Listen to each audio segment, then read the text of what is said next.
morning tropa!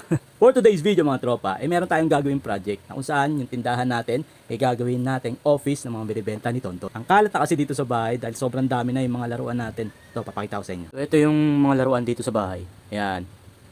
Hindi yan nakasort. Medyo nalilito na ako. Nahirapan ako pag nihahanapin ako. Ito na yung mga nabenta natin.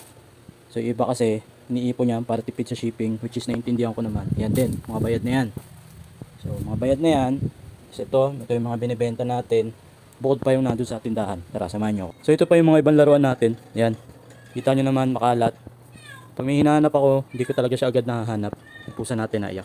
So ito yung magiging office natin sana. Akyat tayo mamaya. Tignan nyo yan, oh. Yung mga laruan natin. Yan.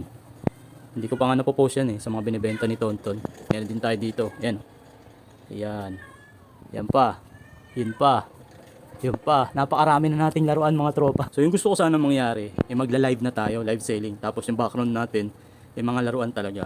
So yun na lang yung naisip kong paraan para mabilis nating ma-dispatcha o mabilis nating mabenta yung mga laruan natin. Well actually hindi lang mga mini item yung meron ako Meron din tayo malalaki, tapos mga vintage meron din tayo. Kaso hindi ko siya na ipapakita, gawa ng may trabaho din ako.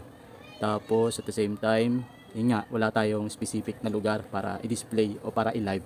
So yun yung magiging project ko. So sana this coming April magawa natin yung taas, magawa natin bilang space natin para sa mga laruan. Kaso ito yung problema natin. Ito kasi parang bodega to. So kita nyo naman, meron pang bike Bike ng anak ko dati to. Tapos marami tayo ditong gamit tulad ng kama, yung frame ng kama, yung mga bakal, kahoy. Yan kulungan ng mga pusa namin dati.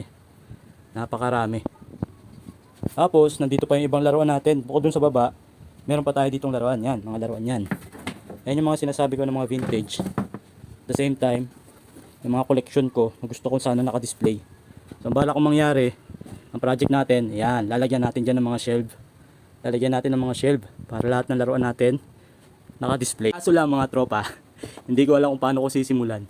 Imagine, saan ko ilalagay itong mga kalat na to. Yan, liit lang ng bahay.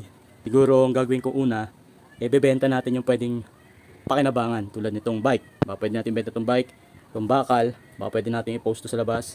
Yung gulong ng Mio dati, baka pwede rin natin i-dispatcha yan o pwede rin natin ibenta. Itong mga electric pan, pwede natin ipaayos tapos pwede natin ibenta. So yun yung mga nakikita kong solusyon para lumuwag tong lugar na to. And one day, yung maging space na natin o maging kwarto para sa mga laruan, sa mga binibenta ni Tonton.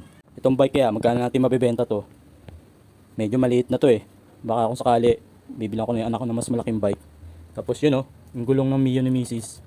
Harap likod dyan, meron pang kasamang rim.